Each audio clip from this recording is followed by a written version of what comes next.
है जो वह नए सांसद भवन की उद्घाटन में बोले कि आपका आचरण ही यह सिद्ध करेगा कि आप पक्ष में बैठेंगे कि विपक्ष में बैठेंगे। आज सबसे बड़ी बात ये है कि अभी तक हम लोग रोडों पर सुनते थे, गली मोहल्ले के टपोरियों से सुनते थे इस ढंग की बातों को,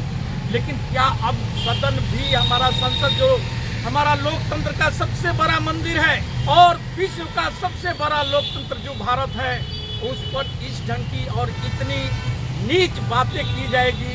कि ओए ओए करके आतंकवादी किसी को बोला जाएगा, मुल्ला बोला जाएगा, कटुआ बोला जाएगा, भरुआ बोला जाएगा। क्या अब सदन की क्या गरिमा रह गई है, ये सोचने की बात। आज दनीश साहब का जो मैंने बयान सुन रहा था, एक टीवी न्यूज चैनलों पर दे रहे थे, हालांकि वे तो लिखित भी दिए हुए हैं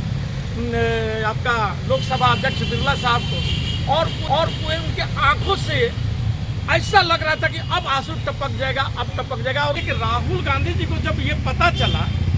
कि दनीश अली जो भाजपा के सांसद हैं,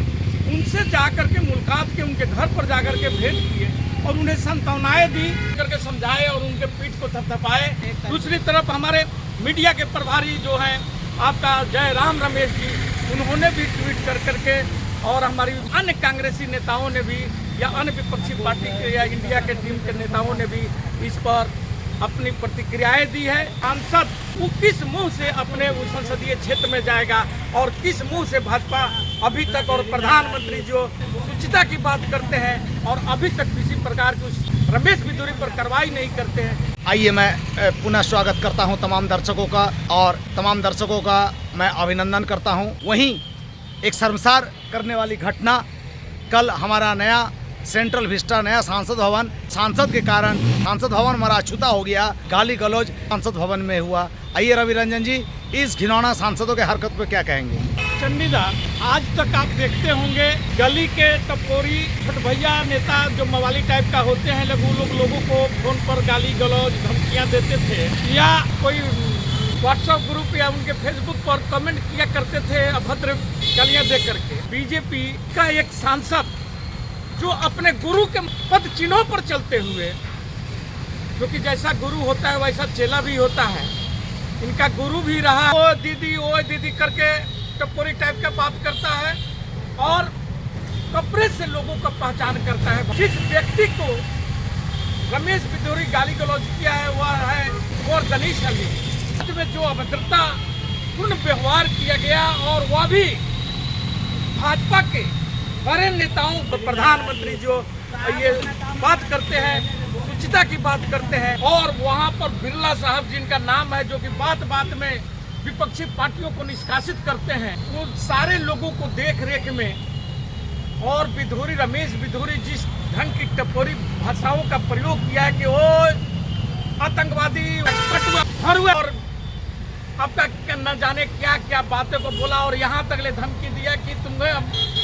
बाहर निकलो, तुम्हें देख लूंगा। लेकिन उस पर किसी प्रकार की कार्यवाही नहीं होना, सिर्फ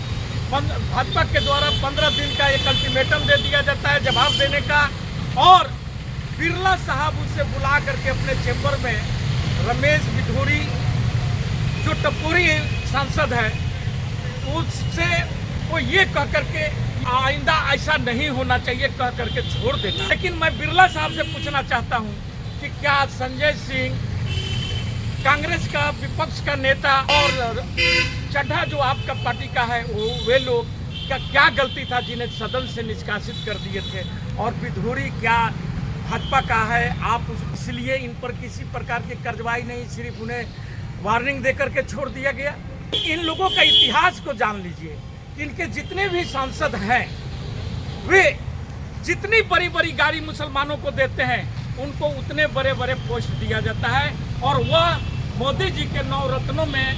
शामिल हो जाते हैं। जैसे आप देखे होंगे कि एक इनका जो सूचना एवं प्रसारण मंत्री है, वह गोली मारो ... करके बोले और वह सूचना प्रसारण मंत्री बना दिए जाते हैं। आपका बिहार के एक सांसद हैं जो मंत्री भी हैं, गिरिराज सिंह, वे मुसलमानों को पाकिस्तान भेजते हैं, इसलिए वे 9 रत्न में शामिल है। और एक उससे भी बड़ी बात और जान लीजिए, ऐसे तो इनकी बहुत लंबी लिस्ट है, लेकिन एक हमारे झारखंड का ही एक सांसद है, वो दीपिका पांडे सिंह जो कांग्रेस की विधायिका है मोहिनी मित्रा, जो आपका टीएमसी की सांसद है, उन लोगों को वैशाली की बर बधू कह करके अपमानित करते हैं और इन लोगों पर कोई कार्रवाई नहीं करना मोदी जी की वह चीज़ को याद दिलाता है जो वह नए सांसद भवन की उद्घाटन में बोले कि आपका आचरण ही यह सिद्ध करेगा कि आप पक्ष में बैठेंगे कि विपक्ष में बैठेंगे, क्योंकि मोदी जी को ये पता हो चला है कि हमारे सांसद की आचरण और हमारी जो आचरण है इससे लोग देख करके निराशा व्यक्त कर रहे हैं और वे लोग हमें 2024 में वापस नहीं लाने वाले हैं। इसलिए ये लोग अभी तक तो वे लोग रोड पर या बाहर में जो बम ब्लीचिंग ये सब सुनते थे, अब तो सदन भी उससे अछूता नहीं रहा। इनकी चाल चरित्र आज पूरा देश देख रहा है, देश ही नहीं पूरा विश्व कहीं ना कहीं हमारे सांसद भवन के ऊपर नज़र रखते हैं। लोकतंत्र के मंदिर के अंदर जिस तरह असंसदीय भाषा का प्रयोग किया गया, ये पूरा भारत शर्मसार है। आज माननीय बिरला साहब से निवेदन करेंगे कि ऐसे सांसदों पर कड़ी से कड़ी कार्रवाई कर आप एक मिसाल कायम करें। तो और भी जान लीजिए आज इस बयान को लेकर के आपको अभी देखे होंगे कि मोदी जी सऊदी अरबिया के तरफ में बहुत ज़्यादा मुस्लिम कंट्रियों में घूम रहे थे। वे लोग उस बयान को टैग कर करके फोटो के साथ हमारे सदन का और टैग कर रहे हैं और अपनी लानतें भेज रहे हैं। आज सोचिए देश का किस ढंग से विदेशों में थू हो रहा है। माननीय सांसदों के द्वारा जो असंसदीय भाषा का प्रयोग किया गया, ये भारत का अपमान है। जनता इसको नहीं बर्दाश्त करेगी। क्या आप ये बतलाइए कि हमारे जब हम आज़ाद हुए थे और हमारा ये संसद चुनने की जो प्रक्रियाएं बनाई गई, उस समय क्या अंबेडकर साहब सोचे होंगे कि जो इसमें चुन करके आएंगे वे लोग एक टपोरी टाइप के लोग होंगे और उन लोगों की व्यवहार इस ढंग का होगा। आज गणेश साहब का जो मैंने बयान सुन रहा था, एक टीवी न्यूज़ चैनलों पर दे रहे थे, हालांकि वे तो लिखित भी दिए हुए हैं आपका लोकसभा अध्यक्ष बिरला साहब को, और वे उनके आंखों से ऐसा लग रहा था कि अब आंसू टपक जाएगा, अब टपक जाएगा। और उन्होंने कहा है कि यदि इस पर उचित कार्रवाई नहीं होगा तो हम अपना संसद सीट से इस्तीफा भी देंगे। लेकिन बात सबसे बड़ी बात ये है कि अभी तक हम लोग रोडों पर सुनते थे, गली मोहल्ले के टपोरियों से सुनते थे इस ढंग की बातों को, लेकिन क्या अब सदन भी हमारा संसद जो हमारा लोकतंत्र का सबसे बड़ा मंदिर है और विश्व का सबसे बड़ा लोकतंत्र जो भारत है, उस पर इस ढंग की और इतनी नीच बातें की जाएगी कि ओए ओए करके आतंकवादी किसी को बोला जाएगा, मुल्ला बोला जाएगा, कटुआ बोला जाएगा, हरुआ बोला जाएगा। क्या अब सदन की क्या गरिमा रह गई है? ये सोचने की बात है और जनता को समझने की बात है। मैं इसी के साथ अपने वक्तव्य को समाप्त करता हूँ।